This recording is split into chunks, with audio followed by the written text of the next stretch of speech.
Okay, and I want to get into some aspects of assembling ideas. How the brain selects, again, from a wide variety of things. How a decision is forced from a wide variety of events. And it works on the principle, getting back to the old principle of the apple tree or the cherry tree that I talked about. I mentioned that a person would have to have information that runs a broad scale. Now, a person with just a few bits of information has a simple decision-making system. And the simplest decision-making system is yes or no. And computers work on that basis. And the early computers, on and off. And yes and no was a game people used to play years ago. Do you live more than 10 blocks? Remember that? Yes. And you go on, no. And then they pretty much, they pinpoint the situation. Do you like apples? No. And then yes, no. And then they come down to the kind of food you like. It's kind of a long, drawn-out process to arrive at something. So a simple person here, between good and evil, the decisions don't have shades of gray in it. Even the religious system doesn't have a person that lies between good and evil. They don't talk of percentages. You see, the center line. The religious people want people to be good.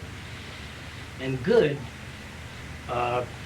would have to do with being godlike, and good would have to do with the intent of the person, not what they seemingly do. If you go out with a minister and you help people and you carry the bags and all that, he says, you're a very good person. But when you're not with a minister, you may not do those things. So it's pretty hard to tell whether the person is good or bad, even in the minister's terms, if you follow that. All right. And if a person makes fast decisions, I'll show you how a person makes fast decisions. This is a brand new Rolls Royce. And you look at it and the guy wants to sell it for 20 bucks. Well, people make a fast decision. Because the direction is obvious in relation to all the other events that they know about. They can sell it, they can do whatever they can do with it.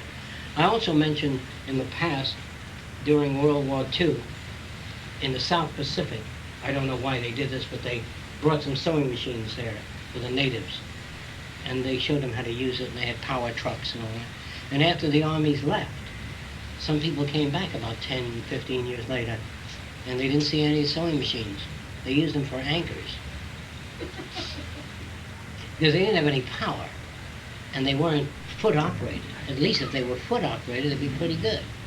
So there you run into a problem of use, putting a thing to use. What good is an electric bulb? What good is an electric bulb if you don't have any power? Well, did you ever, I guess you didn't, because in the early days, all electric bulbs had a little foot sticking out like that. Does anybody here ever see one of those? Hi, how are you? Hi, Jacque. How are you? Do you remember the early lamps? Anybody here? Yeah. These are all these young people. You never saw them, Joe? No, Edison's lamps got that. Yeah. The original lamp just got that tip on it. Yeah. No, they've been like that for many, many years. When they manufactured the bulb, they pulled it off like that. There was a little curlicue here, like the Rupert tear. Then you stuck it underwater and broke that tip off. I did that. And it filled with water completely. Nobody's ever done that here. Just you. All right. That shows you how young everybody is. Okay. And then you use it for a barometer. Yes. Do you remember that? Yeah. And Good. just a lot of different things people used to do with that. All right, here's your decision-making system. Like I said before, good and evil, according to religious people. And then the center line here, they say, well, that's where people are. They're somewhere between that. And that isn't true. On Wednesday, they're over here. And then on Thursday, they may shift back over to that point. And then Friday, they go to confession, and they're back over to this point. And so all between good and evil, which is ridiculous, because on the day you die, if you're evil, you go to hell. And if you're good, on the day you die, you go to heaven. Now, when is the judgment made? Over a period of time? And it seems to me that any person with religious training is good and evil, equally.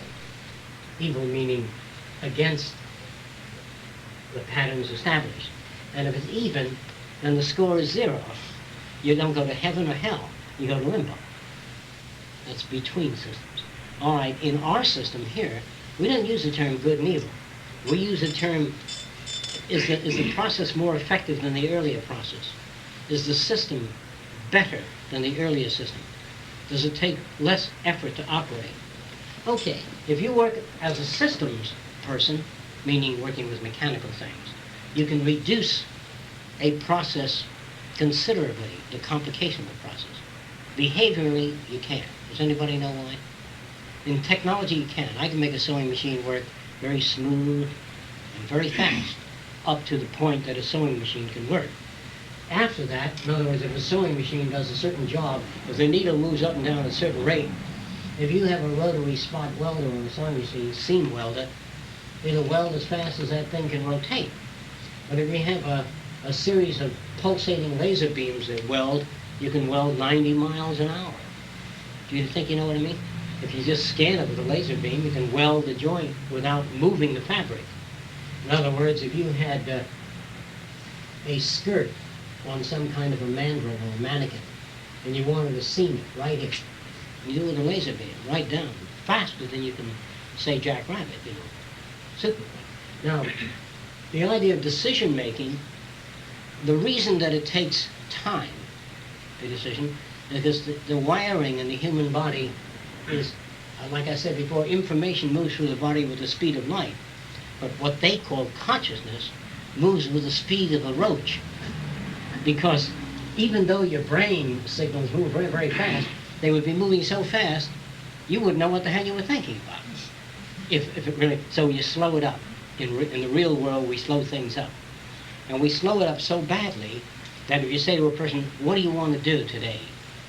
And the person looks around, hems and haws, and says all kinds of things, and tries to package what they'd like to do so you might do it for them. A child, you say, what do you want to do? He said, whatever I want to do. And he said, what would that take? He said, it would take enormous sums of money. So he said, well, we're not going to do that. Then why do you ask me what I want to do? Tell me what you permit me to do today. Well, this is the way if people say, what would you like to do today? Versus they just hang all day from a platform. You see, well, first of all, I'm not going to do that. We're not really concerned with what people would like to do. It would be very difficult to come into a situation where there are people and you want to begin to make contact with the other person. This is what they're trying to do all the time. Make contact with the other person for a purpose. Isn't that awful? There's no contact made with another person unless there's a purpose. Pardon me, sir, yes. How do you get the Fifth and Main? So any contact you make has a purpose. Only normal people have lost that. They don't know that they make contact with purpose. Or they don't want to believe it. They say, well, I just make contact to be friendly. That's the purpose. But there's no such thing as contact without purpose. You pick something up because you're curious or you have need for it, but there's nobody. Sometimes a person will pick it up because it's there, because what some people call surplus energy or hyperactive. Kids certainly will touch or pick up things, but children brought up in a ball don't pick up anything or touch anything. Once they've touched the surface of the ball and they find it to be fairly uniform, they may lean against it. Their curiosity is diminished to zero in a gray ball. But if the ball has no lighting in it, then they go back into themselves. Do you know what that means? If you put in a gray ball and fed, you go back into you dwell in here. The stimulus comes from the inside out. And that's what a dream is, when you don't have any external stimulus. A dream is the automatic traveling of the circuitry to wherever the hell the potential is. Sometimes this flares up and the signal goes there. Then something else flares up. Here's what that means. You got a pail